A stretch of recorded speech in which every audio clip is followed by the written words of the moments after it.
بسم الله الرحمن الرحيم الحمد لله والصلاة والسلام على رسول الله وعلى آله وأصحابه أجمعين أما بعد ناظرین کرام السلام علیکم ورحمۃ اللہ وبرکاتہ۔ تفہیم دین کی اس بزم کے ہمراہ ہم آپ کی خدمت میں حاضر ہیں۔ آج کی اس ملاقات میں ہمارے ساتھ تشریف فرما ہے محترم مہمان جناب شیخ سرور عالم صاحب، جو کہ معروف علمی شخصیت ہے۔ تو آئیے ناظرین پروگرام میں ان کا استقبال کیا جائے۔ السلام علیکم شیخ۔ وعلیکم السلام ورحمۃ اللہ وبرکاتہ۔ ہماری محفل میں آپ تشریف لائے، جو کہ یقیناً ہمارے لیے انتہائی باعث مسرت ہے، لہذا جزاکم اللہ خیرہ۔ بارک اللہ فیکم۔ آمین یا رب۔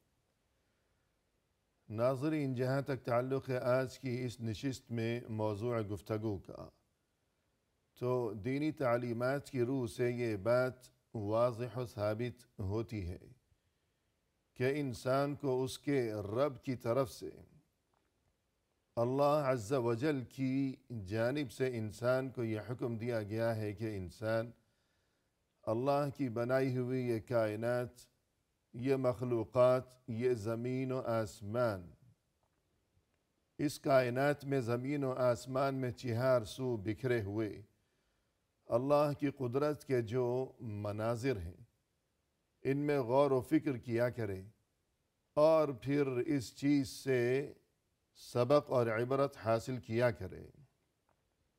اس سلسلے میں انہی محترم مہمان کی معیت میں اس سے قبل بھی گفتگو کی جا چکی ہے، اور آج کی اس نشست میں اسی سلسلے کو مزید آگے بڑھانے کی غرض سے ہم نے انہیں آج یہاں مدعو کیا ہے۔ تو آئیے ناظرین کرام انہی کی زبانی اس سلسلے میں رہنمائی حاصل کی جائے۔ محترم یہ ارشاد فرمائیے گا کہ یہ آسمانوں پر منڈلاتے ہوئے بادل، ان میں انسان کے لیے اللہ کی طرف سے کیا اللہ کی قدرت کے مناظر ہیں جو کہ انسان کو دعوت غور و فکر دیا کرتے ہیں؟ جی الحمدللہ والصلاة والسلام علی رسول اللہ۔ یہ بادل جو آسمان اور زمین کے بیچ میں منڈلاتے ہیں، جی، یہ اللہ تعالیٰ کی بہت بڑی نشانی ہے کہ اللہ تعالیٰ کس طرح سے یہ بادل جو ٹکڑے ٹکڑے ہوتا ہے، ہواؤں کے ذریعے سے اس بادل کو اکٹھا کرتا ہے، ان کو جمع کرتا ہے، پھر اللہ تعالیٰ اس کے ذریعے ہواؤں کو بھیج کر کے پھر بارش برساتا ہے۔ جی، بارش وہاں سے جب یہ بادل آتے ہیں، اس کے اندر پانی ہوتا ہے، اللہ تعالیٰ اس پانی کو اکٹھا ہی نہیں گرا دیتا زمین پر کہ جس سے نقصان ہو۔ جی، جب یہ ہوا فضا کے اندر یہ پانی ہوتا ہے، اللہ تعالیٰ اس ایک ہوا بھیجتا ہے، ہوا کے ذریعے سے اس پانی کو قطرے قطرے میں بوند بوند کے اندر تقسیم کر دیتا ہے، صحیح، اور اس طرح سے وہ قطرات زمین کے اوپر گرتے ہیں تاکہ کوئی نقصان نہ ہو، کوئی تکلیف اور پریشانی انسان کو نہ ہو۔ جی، یعنی اگر بہت سا پانی جی ایک ساتھ گر جائے کسی پہ تو ظاہر ہے کہ پانی تو بہت وزنی چیز ہے، جی تو نقصان ہوگا۔ بالکل۔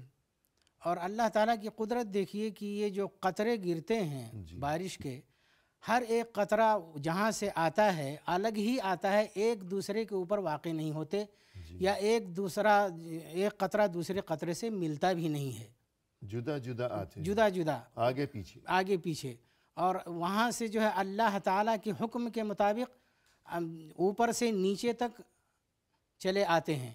یعنی یہ جو بارش برستی ہے جی یہ کسی دھار کی شکل میں نہیں ہے، جی، الگ الگ قطروں کی شکل میں ہے۔ اور اللہ تعالیٰ کے حکم سے اس طرح مسخر ہیں جی، کہ وہ اپنی اسی جگہ پر وہ قطرہ گرتا ہے جس کے لیے اللہ تعالیٰ نے حکم دے دیا ہے، مقدر کر دیا ہے۔ جی، سبحان اللہ۔ تو پہلی بات تو یہ ہو گئی کہ یہ جو بادل ہیں فضاؤں میں منڈلاتے ہوئے، جی تو اللہ کے حکم سے اور اللہ کی قدرت سے اور انسانوں و دیگر تمام مخلوقات کی بہتری کے لیے ہوا کو حکم دیا جاتا ہے۔ ہوا ان بادلوں کو ہنکاتی ہے جی اور انہیں ہنکا کر یکجا کر دیتی ہے۔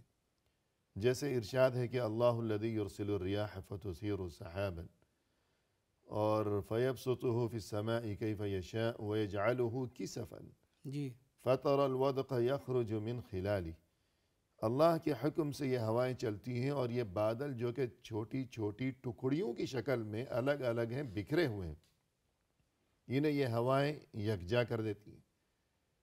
پھر ہوا بادل کے ساتھ ٹکراتی ہے مخصوص طریقے سے، اس کے نتیجے میں بادل برستا ہے۔ جی پھر اس کے بعد جو صورتحال آپ نے بیان کی کہ ایک ایک قطرہ قطرہ، کہ اگر ایک ساتھ وہ تمام پانی کسی جگہ گر جاتا تو اس میں نقصان کا اندیشہ تھا۔ اس کے بعد یہ کہ اللہ نے یہ پانی جو ہے نازل کر دیا۔ اب اگر اللہ کی طرف سے یہ کہا جاتا کہ لو ہم نے تو بھیج دیا تمہارے لیے پانی، اب تم خود ہی اس کو سنبھالنے کا انتظام کرو، سال بھر 6 مہینے اسی میں سے کھاؤ پیو، چوپایوں کو کھلاؤ، کھانا پکاؤ، صفائی کرو، تو انسان کیسے ذخیرہ کرتا اس کو؟ جی بالکل۔ وما انتم لہو بخازنین، کہ تم تو اسے ذخیرہ کر ہی نہیں سکتے تھے۔ اللہ نے خود انتظام فرمایا زمین کے اندر اس پانی کو ذخیرہ کیے جانے کا، کہ وہاں سے انسان بقدر ضرورت پمپ وغیرہ کے ذریعے یا جیسے بھی یہ کنویں سے نکالتا ہے۔ حاصل کیا کرے۔ تو یہ جو بادلوں کو ہکانے کا معاملہ ہے، تو آپ نے یہ جو بات ارشاد فرمائی کہ اللہ کے حکم سے ہر ایک قطرہ جو ہے وہ مأمور ہے کہ فلاں جگہ برسنا ہے۔ جی تو ایک مشہور حدیث ہے کہ ایک شخص نے بادلوں سے ایک آواز سنی، جی پھر وہ بادل چلے، کدھر کو چلے، کچھ فرمائیے۔ جی، وہ صحیح مسلم کی حدیث ہے کہ اس میں اللہ کے رسول صلی اللہ علیہ وسلم نے بتلایا کہ پہلی امتوں میں سے جی کوئی آدمی تھا، وہ راستے میں جا رہا تھا، تو اس نے بادل سے ایک آواز سنی کہ عشق حدیقۃ فلان، جی کہ فلاں آدمی کے باغیچے کو سیراب کرو۔ صحیح۔ کہتے وہ آدمی جو ہے چلا اس بادل کے ساتھ، تو دیکھا کچھ دور جا کر کے وہ بادل گیا اور ایک جگہ جو ہے وہ ٹھہر گیا، جی ایک آدمی باغیچے کے پاس، اور بادل نے اپنا پانی سب وہاں پر برسا دیا، جی اور دیکھا کہ ایک آدمی نکلا پھاوڑا لے کر کے، اپنا ہتھیار لے کر کے، اور پانی ادھر ادھر پھیل رہا ہے۔ صحیح۔ اس آدمی نے پوچھا کہ بھائی تمہارا نام کیا ہے؟ جی تو اس نے بتلایا کہ فلاں نام ہے۔ تو کہا کیوں پوچھ رہے ہو میرا نام؟ اس نے بتلایا کہ اس لیے کہ میں نے بادل میں آواز سنی کہ اس کو کہا جا رہا ہے کہ تم فلاں آدمی کے باغیچے کو سیراب کرو۔ جی تو آخر ماجرا کیا ہے؟ تم کیا کرتے ہو کہ یعنی غیب سے آواز آتی ہے کہ فلاں کے باغیچے کو سیراب کرو؟ کہ بادل کو تمہارے لیے بھیجا گیا ہے خصوصی طور پر۔ تو اس آدمی نے کہا کہ میں اور کچھ نہیں کرتا ہوں، میرا معاملہ یہ ہے کہ اس زمین کے اندر جو پیداوار ہوتی ہے اس کے 3 حصے کرتا ہوں۔ جی ایک حصہ یعنی میری زمین، جی میری زمین میں جو پیدا ہوتا ہے، پیداوار کے 3 حصے کر کے ایک حصہ اللہ کے راستے میں اللہ کا حق نکال دیتا ہوں، جی دوسرا کھانے کے لیے رکھ دیتا ہوں، اور تیسرا حصہ اسی زمین کے اندر پھر سے لگا دیتا ہوں۔ صحیح۔ تو شاید اللہ تعالیٰ اس وجہ سے خوش ہے، اور اللہ تعالیٰ نے معمور کیا ہوا ہے کہ یہ بارش وہاں پر ہو۔ اس میں عبرت اور نصیحت ہے تمام ان انسانوں کے لیے جو بہت سارے لوگ جب بات کیجئے تو کہتے ہیں کہ بغیر جھوٹ بولے، بے ایمانی کیے یا چیٹنگ کیے کام نہیں چلنے والا ہے، ہماری کمائی نہیں ہوتی ہے۔ ایسے جی بہت سے لوگ کہتے ہیں کہ جی سچ بولو گے تو بس پھر بھوکے ہی مرو گے۔ جی تو ایسے کمزور ایمان والوں کے لیے اس کے اندر عبرت اور نصیحت ہے جی کہ اگر تم اللہ کا حق ادا کرو گے، اللہ تعالیٰ نے جو حکم دیا ہے اس کے مطابق چلو گے، اللہ تعالیٰ بھوکا نہیں رکھے گا، اور اس کا انتظام غیب سے ہوگا۔ انما ذالکم الشیطان یخوف اولیاء فلا تخافوهم وخافونی ان کنتم مؤمنین۔ جی شیطان اپنے دوستوں کو ڈراتا ہے اور ان کے دلوں میں یہ بات ڈالتا ہے کہ اگر تم نے اللہ کی راہ میں کچھ خرچ کیا، ضرورت مند کی کوئی مدد کر دی، تو تمہارا مال کم ہو جائے گا، جی کل تم خود محتاج ہو جاؤ گے۔ اگر سچ بولو گے، امانت و دیانت سے کام لوگے، بے ایمانی، ملاوٹ، دھوکے بازی، مکر و فریب وغیرہ یہ راستے نہیں اپناؤ گے تو بھوکے ہی مرتے رہو گے۔ الشیطان یعدکم الفقر ویأمرکم بالفحشاء۔ جی بالکل، کہ شیطان تمہیں ڈراتا ہے فقر سے کہ فقیر ہو جاؤ گے، محتاج ہو جاؤ گے، جی اس لیے غلط راستے اپنا لو اگر دنیا میں جینا ہے۔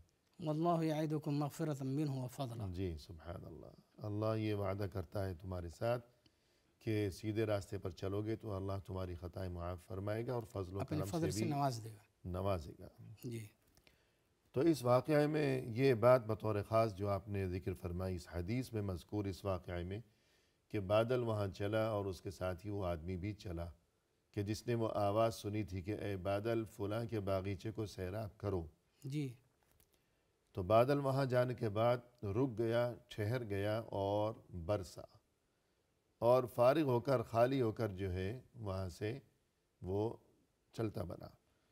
تو اللہ کی قدرت کا ایک نظارہ یہ بھی ہے کہ بادل کو جہاں حکم دیا جاتا ہے اللہ کی طرف سے اور جب حکم دیا جاتا ہے تو بادل وہاں جاتا ہے۔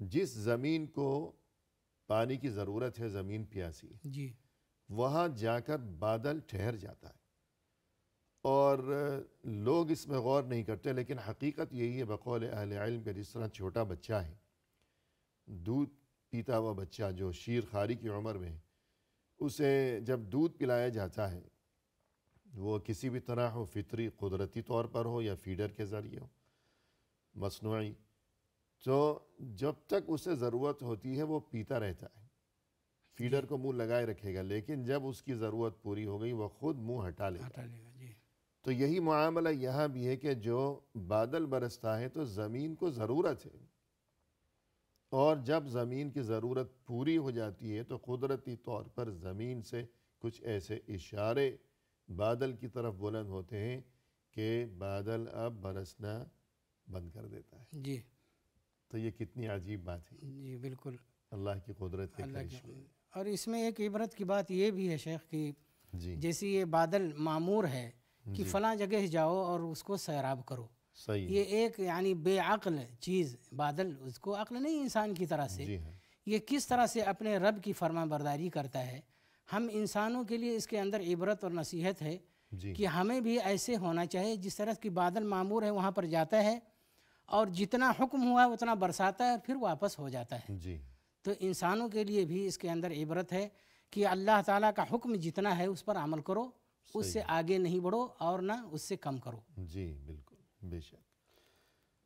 تو اس کے بعد جب یہ بادل برستا ہے تو پہلی بات تو یہ کہ حسن بصری رحمہ اللہ سے منقول جو ان کا مقولہ ہے جی کہ انہوں نے بادل کو دیکھ کر کیا فرمایا، پھر اسی بارے میں ایک حدیث بھی ہے، جی تو اس حسن میں بھی ہمارے لیے سبق ہے۔ جی حسن بصری رحمۃ اللہ علیہ نے فرمایا کہ آتا ہے ان سے کہ وہ جب بادل کو دیکھتے تھے تو فرماتے تھے کہ فی ھذا واللہ رزقکم، اللہ کی قسم اس کے اندر تمہاری روزی ہے، اس بادل کے اندر، ولکنکم تحرمونہ بخطایاکم وذنوبکم، لیکن تم اپنے گناہوں اور اپنی خطاؤں کی وجہ سے اسے محروم کر دیے جاتے ہو۔ جی اسی معنی کی حدیث بھی ہے کہ اللہ کے رسول صلی اللہ علیہ وسلم نے فرمایا کہ ان العبد لا یحرم الرزق بذنب یصیبہ، جی کہ بندہ جو ہے اپنے گناہ کی وجہ سے اپنی روزی سے محروم کر دیا جاتا ہے، جی یعنی اس کے لیے روزی مقرر ہوتی ہے لیکن وہ خطا کرتا ہے، گناہ کرتا ہے، رب کی معصیت کرتا ہے اور اس کی وجہ سے وہ اس روزی سے محروم کر دیا جاتا ہے۔ یعنی اس دنیا میں ہر انسان کی یہی کوشش اور خواہش اور جستجو رہا کرتی ہے کہ مجھے رزق نصیب ہو جائے، جی خوشحالی نصیب ہو جائے، فقر و فاقے سے نجات نصیب ہو جائے، اور اس مقصد کے لیے ہر کوئی تگ و دو میں مشغول رہا کرتا ہے۔ تو ایک طریقہ رزق کے معاملے میں یہ بھی ہے۔ فی الحال وقفہ لیں، پھر گفتگو کریں گے۔ ناظرین کرام، فی الحال لیتے ہیں مختصر سا وقفہ، ہمارے ساتھ ہی رہیے گا۔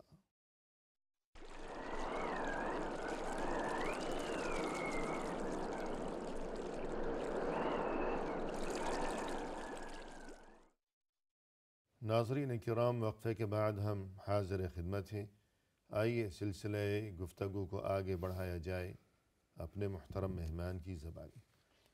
شیخ رسول اللہ صلی اللہ علیہ وسلم کا یہ ارشاد مبارک، ان العبد لیحرم الرزق بذنب یصیبہ، تو اس حوالے سے ہر انسان کے لیے رزق کے معاملے میں قیمتی ترین نصیحت ارشاد فرمائیے۔ جی، اللہ کے رسول صلی اللہ علیہ وسلم کی ایک دوسری حدیث ہے، جی رسول اللہ صلی اللہ علیہ وسلم ارشاد فرماتے ہیں کہ ان احدکم لا یطلب رزقہ کما یطلبہ اجلہ، جی اور دوسری حدیث کے اندر ہے کہ اجل یعنی موت سے بھی زیادہ روزی جو ہے انسان کو تلاش کرتی ہے، اس کی روزی ان احدکم لا یطلبہ رزقہ کما یطلبہ اجلہ، یعنی جس طرح سے موت یقینی ہے اس کی روزی بھی یقینی ہے۔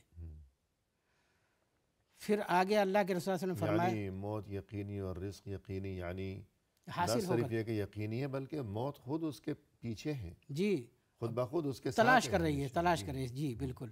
تو تو روزی رزق بھی اسی طرح خود اسے تلاش کرے۔ جی روزی بھی اسے تلاش کر رہی ہے۔ جی پھر اللہ کے رسول صلی اللہ علیہ وسلم نے آگے حدیث میں فرمایا کہ یہ روزی کا مؤخر ہونا، یعنی کہ تھوڑا جو ہے تاخیر اس کے اندر ہو جانا، صحیح، یہ انسان کو اس بات پر نہ ابھارے کہ وہ حرام کے ذریعے سے اس کو طلب کرے۔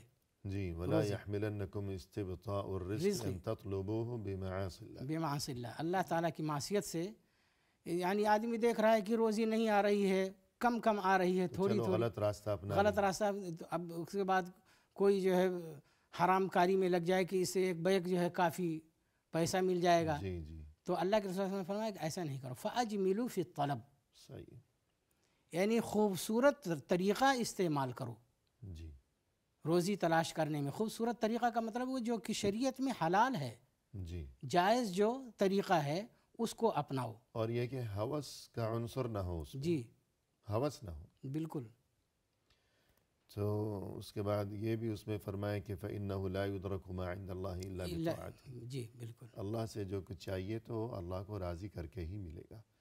تو جب دنیا میں انسان کا یہ مزاج ہوا کرتا ہے کہ اگر کسی سے کچھ چاہیے تو وہ غور کرتا ہے، جستجو کرتا ہے کہ اسے خوش کرنے کا راضی کر کے، جی طریقہ کیا ہوگا، پھر وہ اس طریقے کو اپنائے گا، اس کی خوشنودی حاصل کرنے کی کوشش کرے گا، پھر اس کے بعد جا کر جو ہے اپنا مدعا بیان کرے گا، کچھ مانگے گا۔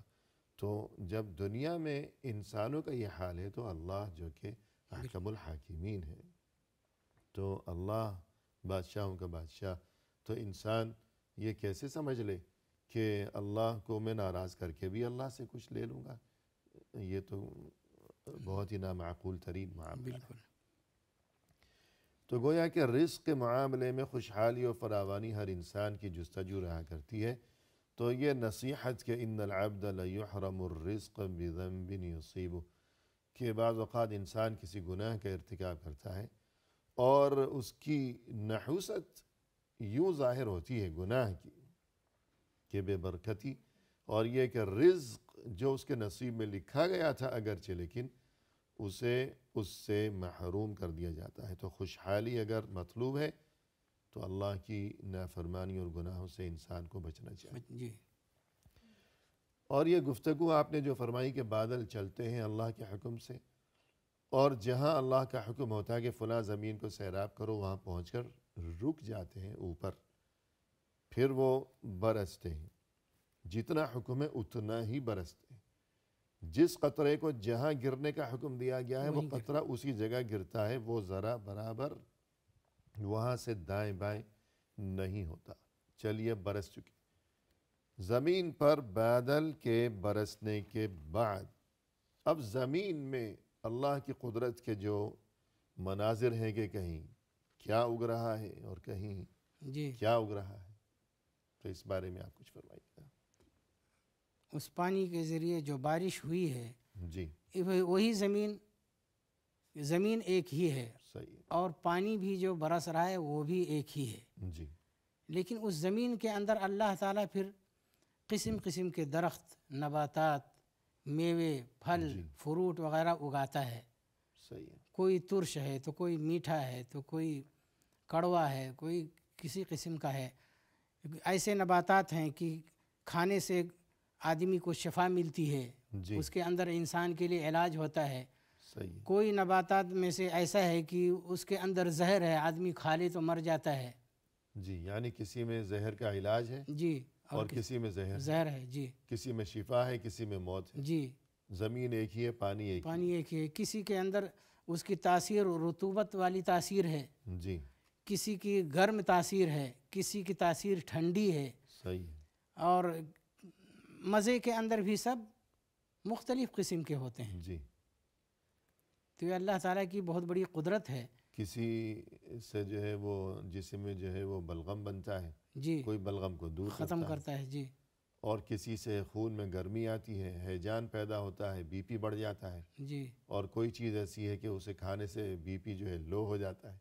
صحیح، تو یہ تمام معاملات جو ہیں، اور کوئی ایسی جڑی بوٹی اگتی ہے اسی زمین سے کہ وہ خواب آور ہے کہ اسے کھا لیں تو نیند آ جائے گی، غنود کی طاری ہو جائے گی، اور کوئی کوئی ایسی ہے کہ نیند جو ہے وہ غائب ہو جائے غائب گی۔ ہو جائے گی، جی تو یہ عجیب و غریب جو ہیں یہ تمام معاملات، بلکہ اس سے بھی بڑھ کر یہ ہے کہ کچھ نباتات، کچھ بوٹیاں ایسی ہیں کہ اگر انسان وہ کھائے تو طبیعت میں فرحت آ جائے گی، اور جی، کچھ ایسی ہیں کہ اگر انسان کھا لے تو اس پر غم طاری ہو جائے طاری ہو جاتا ہے، جی گا۔ بڑا عجیب معاملہ ہے یہ۔ تو یہ سب اللہ کی قدرت کی نشانیاں ہیں کہ پانی برسا، کیسے برسا، پھر ایک ہی زمین میں وہ ایک ہی پانی برسا، لیکن اس زمین سے جو کچھ اگ رہا ہے تو اس کی تاثیر کس قدر مختلف قسم کے، جدا جدا ہے۔ اس کے بعد اگر ہم آپ سے یہ جاننا چاہیں کہ یہ پانی اگر زمین کے اوپر ہی رہتا، سطح پر رہتا، پھر تو بڑی مشکلات ہو جاتی کہ آنے جانے میں مشکلات، کیچڑ، یہ وہ راستے جی بند۔ تو اللہ کی طرف سے اس کا کیا انتظام ہوا؟ اللہ تعالیٰ کی طرف سے انتظام یہ ہوا کہ زمین اس کو پی جاتی ہے جی، اور اپنے پیٹ کے اندر محفوظ کر لیتی ہے۔ صحیح ہے۔ کچھ جگہیں ایسی بھی ہوتی ہیں کہ وہاں پر پانی یعنی کہ گڑھے کی صورت میں، تالاب کی شکل میں جمع ہو جاتا ہے، صحیح، تاکہ ہر ضرورت انسان کی پوری ہو۔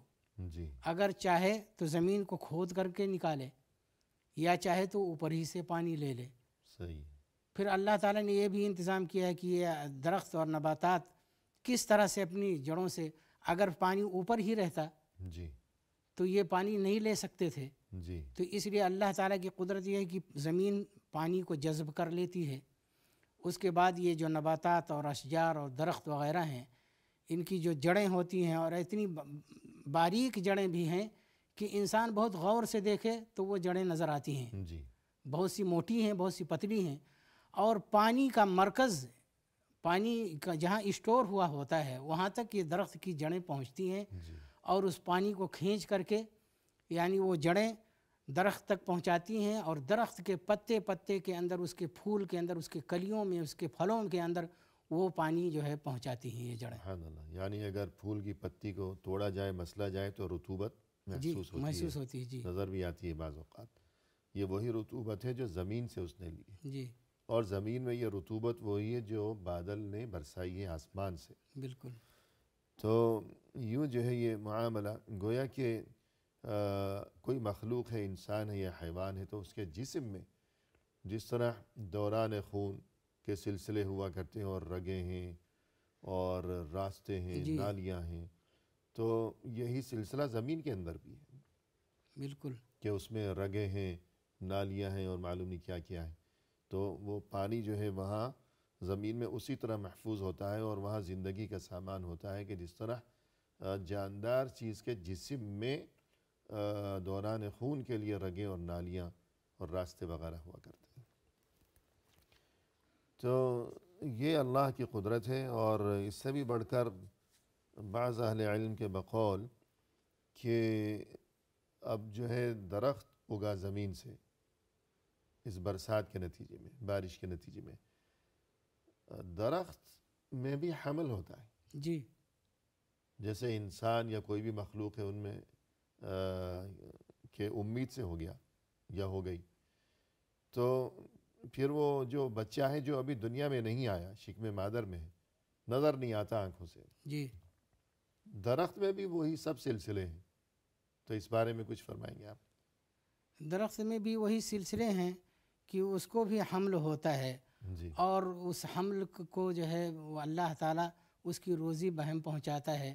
درخت کی جڑوں سے اور اس کے پھر درخت کے جسم سے جی اس حمل کو خوراک پہنچتی رہتی ہے. پھر جس طرح سے ایک عورت کا حمل ہوتا ہے اور اس کی حالتیں بدلتی رہتی ہیں کہ شروع میں کچھ ہے تو بعد میں کچھ ہے، 3-4 حالتوں میں یعنی اس بچے کی حالتیں بدلتی رہتی ہیں جو ابھی دنیا میں نہیں آیا ہے. تو اسی طرح سے جو درخت کے جو پھل ہیں جی ان کی بھی حالتیں بدلتی رہتی ہیں کہ پہلے چھوٹا نکلا، اس کے بعد پھر وہ بڑا ہوا، اس کا رنگ بدلا، پھر اس کے بعد پکنے کے قریب ہوا، جی پھر اس کے بعد رنگ بدلا، پک گیا تو اتنا لذیذ ہو گیا صحیح ہے. کہ انسان اس کے بعد جو ہے وہ کھاتا ہے، لذت محسوس کرتا ہے، اس کے بدن کو طاقت اور قوت ملتی ہے. تو سارا جو سسٹم انسان اور جب وہ پورا پک جاتا ہے وہ پھل تو اگر اسے نہ بھی توڑا جائے تو وہ خود بخود پک کر گر بھی جاتا ہے. جاتا ہے. جی جیسے جو جنین ہے وہ بچہ جو ابھی دنیا میں نہیں آیا، وہ انسان کا بچہ ہو یا کسی بھی مخلوق کا، تو وہ بھی جب وہ پک گیا تو خود بخود نکل آتا ہے. دنیا میں آ جاتا ہے. جی بالکل. اور جس طرح وہ بچہ جو ہے جو ابھی دنیا میں نہیں آیا تو اس کے لیے خوراک کا انتظام ہے کہ وہ ناف کے ذریعے جو نالی ہے قدرت کی طرف سے، جی تو اسی طرح یہ جو درخت میں لگا ہوا یہ نو مولود ہے، نیو بورن جو ابھی پیدا ہوگا پھل، جی تو اس کے لیے بھی وہی نالیوں کا سسٹم نظام وہاں بھی موجود ہے ہے. جی کہ یوں اس کے لیے وہاں خوراک کا انتظام ہے. تو جب ہم اس آیت میں غور کرتے ہیں کہ ثم خلقنا النطفة علقة فخلقنا العلقة مضغة فخلقنا المضغة عظاما فكسونا العظام لحما، کہ انسان پہلے وہ نطفہ ہے اور اس کے بعد وہ ایک جمع ہوا خون ہے، اس کے بعد گوشت کا ایک لوتھڑا ہے، پھر اس کے اوپر جو ہے وہ جلد آ گئی، ہڈیاں بن گئیں، پھر یوں. تو یہ تمام تر مراحل یہ درختوں میں بھی موجود ہیں. تو یقیناً اللہ کی قدرت کی اس میں بہت بڑی نشانی ہے. تو اس کے بعد ہم آپ سے یہ جاننا چاہیں کہ دن اور رات اللہ کے حکم سے یہ جو ایک سلسلہ چلا آ رہا ہے، جی کبھی دن ہے کبھی رات ہے، تو اس میں اللہ کی قدرت کے کیا مناظر ہیں اور کیا حکمتیں پوشیدہ ہیں، تو کچھ ارشاد فرمائیے گا. جی اللہ تعالیٰ کی عظیم آیتوں اور نشانیوں میں سے رات اور دن بھی ہے. یہ بہت ہی بڑی اللہ تعالیٰ کی قدرت کی دلیل اور نشانی ہے. جی اللہ تعالیٰ نے رات اور دن کو بنایا ہے اور اس کا ذکر قرآن مجید میں بار بار دہرایا ہے. جی جیسے کہ اللہ تعالیٰ کا ارشاد ہے وَمِنْ اور آیاتہ فی الحال آپ اجازت دیں تو وقفہ لیتے ہیں. جی ناظرین اکرام فی الحال لیتے ہیں مختصر سا وقفہ، ہمارے ساتھ ہی رہیے گا.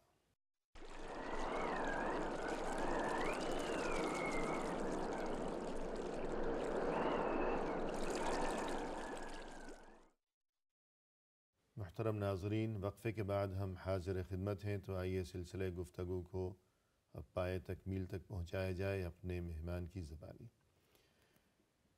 شیخ، وقفے سے قبل گفتگو یہ ہو رہی تھی کہ انسان کو یہ حکم دیا گیا ہے اللہ کی قدرت کے مناظر کا وہ مشاہدہ کرے اور غور و فکر کیا کرے، سبق حاصل کرے.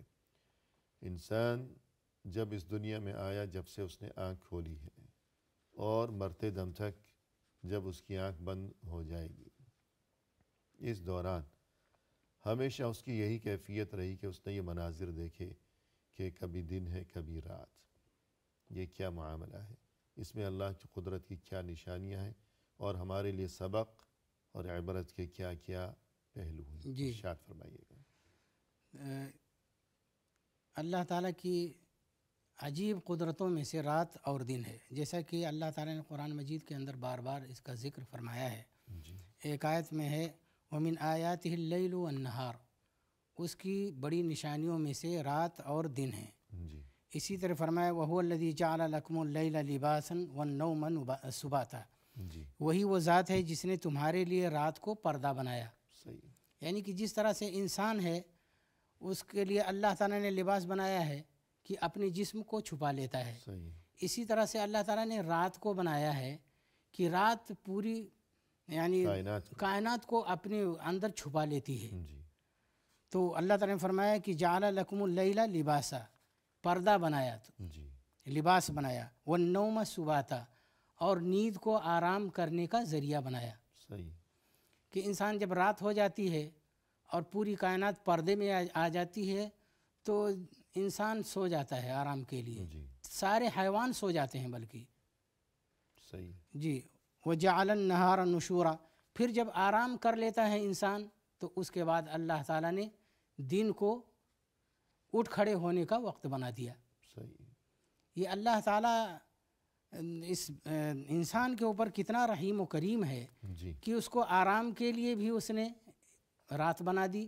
جی اس کے بعد جب آرام کر لیتا ہے تو اس کے کمانے کے لیے، اس کے معاش کے لیے، کھانے پینے کے لیے، تگ و دو کرنے کے لیے دن بنا دیا کہ اس روشنی کے اندر وہ کوشش کرے، تگ و دو کرے، محنت کرے اور کمائے اور کھائے صحیح. اور اللہ تعالیٰ کا شکر ادا کرے. جی اسی طرح سے ایک آیت میں اللہ تعالیٰ نے ارشاد فرمایا وَهُوَ الَّذِي خَلَقَ اللَّيْلَ وَالنَّهَارَ وَالشَّمْسَ وَالْقَمَرَ كُلٌّ فِي فَلَكٍ يَسْبَحُونَ.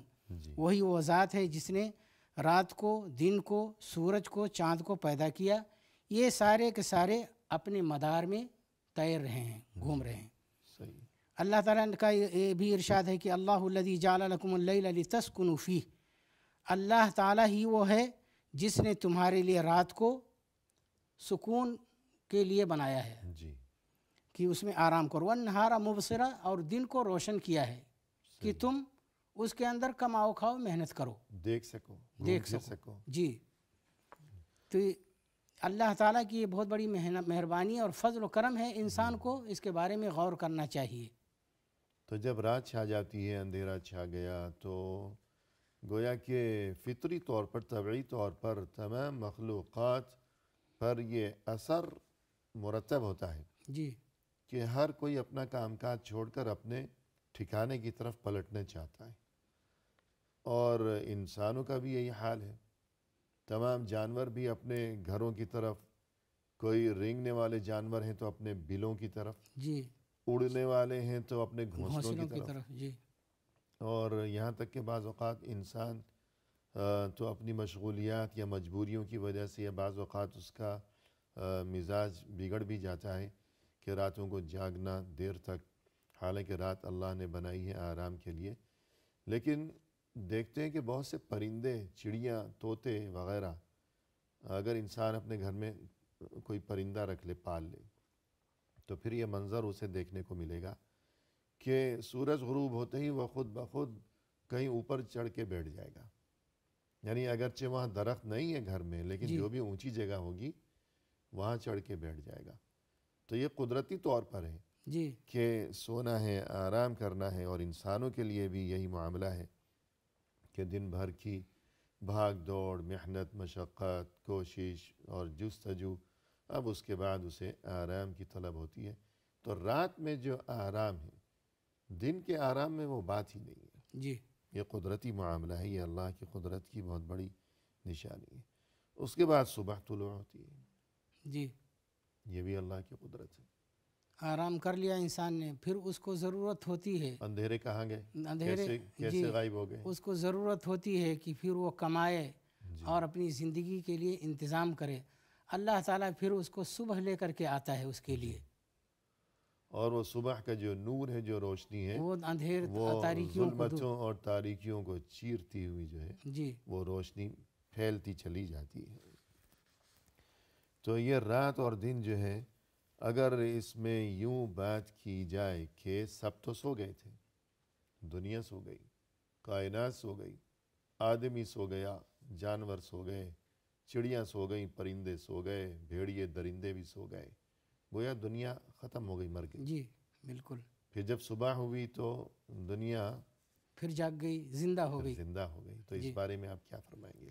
اس میں کیا سبق؟ جی اس میں سبق اور عبرت انسان کے لیے یہ ہے کہ جس طرح سے اللہ تعالیٰ یہ رات بنا دیتا ہے اور ساری چیزیں سو جاتی ہیں. سو جانا یہ ہے کہ اس کی زندگی ختم ہو گئی. صحیح.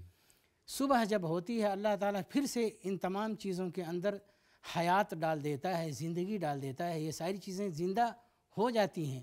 تو اسی طرح سے اللہ تعالیٰ تمام انسانوں کو موت دے دے گا اور قیامت کے دن پھر دوبارہ اس کو اٹھا دے گا، بلکہ تمام کائنات کو. تمام کائنات کو. جی ساری دنیا کو اٹھا دے گا. جی تو اس میں عبرت یہ ہے کہ انسان کو سوچنا چاہیے کہ ہماری زندگی ختم ہو جائے گی اور پھر ہم اٹھائے جائیں گے اور رب کے سبحانہ و تعالیٰ کے سامنے کھڑے ہوں گے اور حساب و کتاب دینا ہوگا. ہم اس زندگی کے لیے جو قیامت آنے والی ہے ہم اس کے لیے کیا کر رہے ہیں اس کے بارے میں سوچنا چاہیے. جیسے کہا جاتا ہے کہ النوم اخت الموت. جی نوم یعنی نیند جو ہے، سونا جو ہے، یہ موت کی بہن ہے. اور جو دعا ہے کہ صبح بیداری کے بعد رسول اللہ صلی اللہ علیہ وسلم کی جو دعا ہے کہ الحمدللہ الذی احیانا بعدما اماتنا وإلیہ النشور. جی، کہ اللہ کا شکر ہے کہ جس نے ہمیں موت کے بعد دوبارہ زندگی دی ہے. جی یعنی رات کو جب ہم سوئے تو گویا مر چکے تھے، کہ نیند ایک طرح کی موت ہے. جی اللہ یتوفی الانفس حین موتها والتی لم تمت فی منامها کہ جس کا وقت آ جاتا ہے اللہ اس پر وفات یعنی موت طاری کر دیتا ہے، اور جس کا ابھی وقت نہیں آیا تو وہ نیند کی صورت میں روزانہ ہی مرتا ہے، جاگتا ہے، مرتا ہے، جاگتا ہے. تو موت، یہ نیند گویا کہ موت کا ایک نمونہ ہے، اور جس کو اللہ چاہے گا سوتے سوتے میں ہی ہمیشہ کے لیے وہ سویا ہی رہ جائے گا. جی تو ساری دنیا سو گئی، زمین سو گئی، آسمان سو گیا، لیکن صبح سب پھر اٹھ گئے. تو اس کا مطلب یہ ہوا کہ انسان کو سبق حاصل کرنا چاہیے ہر صبح کہ ایک دن قیامت برپا ہو جائے گی، سبھی مر جائیں گے، ختم ہو جائیں گے، لیکن اللہ اپنی قدرت سے پھر زندہ کر دے گا سبھی کو. ایک نئی دنیا بسائے گا اور اس کے بعد پھر حساب و کتاب کا معاملہ ہوگا. تو ہر صبح اس بارے میں سوچنا چاہیے. دیکھیں لیکن عجیب بات ہے انسانوں کی کہ اتنی ساری عبرتیں اور عبرت کی چیزیں موجود ہیں اور اس کے اندر وہ زندگی گزار رہا ہے، روزانہ دیکھ رہا ہے کہ وہ مر رہا ہے اور زندہ ہو رہا ہے، لیکن پھر بھی عبرت نہیں پکڑتا اور گمراہی اور ضلالت کے راستے کے اوپر گامزن ہے. اس کی مثال ایسے ہی ہے کہ جیسے ایک آدمی پیاسا ہو، گلے تک وہ پانی کے اندر کھڑا ہوا ہے، جی لیکن پھر بھی وہ پیاس سے بلبلا رہا ہے، چلا رہا ہے پانی کے لیے، لیکن اس کی توجہ ادھر نہیں ہو رہی ہے کہ پانی میں کھڑا ہوں. صحیح. اسی طرح سے اس انسان کا بھی حال ہے کہ ساری عبرت کی چیزیں اس کے اندر یہ ڈوبا ہوا ہے، جی لیکن سوچ نہیں پا رہا ہے. تو اسی طرح یہاں یہ بات بھی قابل غور ہے کہ جو نیند ہے یہ گویا کہ موت کا ایک حصہ ہے، موت کی ایک شکل ہے. تو ہم دیکھتے ہیں کہ مختلف احادیث میں بطور خاص رات کو سوتے وقت کے مخصوص اذکار اور بالخصوص استغفار، اس کی بڑی ترغیب دی گئی ہے. جی اور آتا ہے کہ اللہ کے رسول صلی اللہ علیہ وسلم خصوصاً جو قصار سور ہیں قرآن مجید کے، جی چھوٹی صورتیں، اس کو ضرور پڑھ لیا کرتے تھے سوتے وقت. جی اسی طرح سے تسبیحات، آیت الکرسی بھی پڑھتے تھے. آمن الرسول بما انزل الیہ من ربہ والمؤمنون آخر تک، جی سورہ بقرہ کی آخری آیتیں یہ بھی پڑھتے تھے. جی اسی طرح سے سبحان اللہ والحمدللہ ولا الہ الا اللہ واللہ اکبر وغیرہ یہ بھی پڑھتے تھے. اور اسی طرح کے اللہم اسلمت نفسی الیک ووجہت وجہی الیک وفوضت امری الیک رغبتاً ورہبتاً الیک. جی ہاں، تو یوں دعائیں اور بالخصوص استغفار کا اہتمام کہ انسان اگر یہ سب کچھ نہ بھی پڑھ سکے، جی کہ آیت الکرسی ہے، معوذتین ہے، قل اعوذ برب الفلق، قل اعوذ برب الناس اور دیگر دعائیں، تو کم از کم استغفار کے استغفر اللہ ربی من کل ذنب واتوب الیہ، یا اسی طرح رب اغفر لی وتب علی انک انت التواب الرحیم، یا استغفر اللہ العلی العظیم الذی لا الہ الا هو الحی القیوم واتوب الیہ. تو اور اسی طرح کلمہ لا الہ الا اللہ محمد رسول اللہ صلی اللہ علیہ وسلم کی کیا پتہ خاتمہ ہو جائے رات کو سوتے میں. صحیح. لیکن بہت سے لوگ نامناسب چیزیں دیکھتے ہوئے سو جاتے ہیں، یہ کان میں ڈالے ہوئے جی فضولیات، تو انہیں بطور خاص اس بارے میں اپنے آپ پر رحم کرنا چاہیے. تو اللہ کی قدرت کی یہ جو نشانیاں ہیں 400، ان میں ایک چیز ہم دیکھتے ہیں کہ یہ سمندر اور یہ دریا جگہ جگہ، تو اس میں ہمارے لیے کیا دعوت غور و فکر ہے؟ جی، اللہ تعالیٰ نے سمندر بنایا، اس کے اندر بہت ساری عجائبات ہیں، جی بلکہ جیسے علماء ذکر کرتے ہیں کہ خشکی کے اندر یعنی زمین کے اوپر جتنے حیوانات ہیں، جی جتنی چیزیں ہیں، سمندر کے اندر ویسی ہی چیزیں موجود ہیں، بلکہ بہت ساری ایسی چیزیں موجود ہیں جو خشکی کے اندر نہیں ہیں، ان کا وجود نہیں ہے۔ صحیح۔ اور اللہ تعالیٰ نے بار بار اس کا بھی قرآن مجید کے اندر ذکر فرمایا ہے، جی اور کہ سمندر سے کیا کیا فوائد ہیں۔ صحیح۔ اور عجیب بات یہ ہے کہ یہ جو کائنات ہے تو پانی، یہ تمام یہ جو زمین ہے، یہ تو گویا کہ جیسے کسی تالاب میں کوئی چھوٹی سی گیند پھینک دی جائے۔ جی بالکل، کیونکہ تمام دنیا جو ہے اس کی حیثیت اتنی ہے، یہ اتنی مختصر ہے چھوٹی سی سمندر کے مقابلے میں، کہ گویا کسی تالاب میں چھوٹی سی گیند پھینک دی گئی ہو۔ جی، اور یہ تو بہت خطرناک معاملہ ہے۔ بہت خطرناک معاملہ ہے۔ اسی لیے مطلب جو نیچری لوگ ہیں، جی جو پریشان ہو گئے اس بات کے اندر صحیح۔ کہ کس طرح سے یہ سمندر 70% پانی ہے، جی اور زمین کا جو مکشوف حصہ یعنی کہ جو ظاہر حصہ ہے وہ بہت ہی کم ہے۔ جی اور زمین کی خاصیت یہ ہے، وہ پانی کی خاصیت کہ پانی اوپر آتا ہے اور اپنے اندر دوسری چیز کو سمو لیتا ہے، ڈبو دیتا ہے، لیکن سمندر کا پانی اتنا ہونے کے باوجود بھی یہ زمین کس طرح سے اوپر ہے، بچی ہوئی کیسے؟ بچی ہوئی کیسے ہے؟ اللہ نے بچایا۔ اللہ تعالیٰ نے بچایا، اس کی قدرت۔ تو فی الحال آج کی اس نشست میں چونکہ وقت اپنے اختتام کو پہنچ چکا ہے، تو انشاءاللہ آئندہ آپ سے استفادہ کریں گے اس بارے میں۔ تو پروگرام کے اختتام پر ہم تہہ دل سے آپ کا شکریہ ادا کرتے ہیں کہ آپ تشریف لائے اور آپ نے عمدہ انداز میں رہنمائی فرمائی۔ جزاکم اللہ خیرا۔ اسی کے ساتھ محترم ناظرین، اختتامی موقع پر تہہ دل سے ہم آپ کے بھی شکر گزار ہیں کہ آپ نے ہمارا یہ پروگرام دیکھا، اور اس دعا کے ساتھ کہ اللہ تعالی ہمیں قلب سلیم عطا فرمائے، ایسا قلب، ایسا دل جو کہ ہمیشہ اللہ کی قدرت کے بارے میں تو غور و فکر کیا کرے، اور پھر یہ کہ سبق اور عبرت اور نصیحت حاصل کیا کرے۔ ہمیں دیجیے اجازت، فی امان اللہ، وآخر دعوانا ان الحمد للہ رب العالمین۔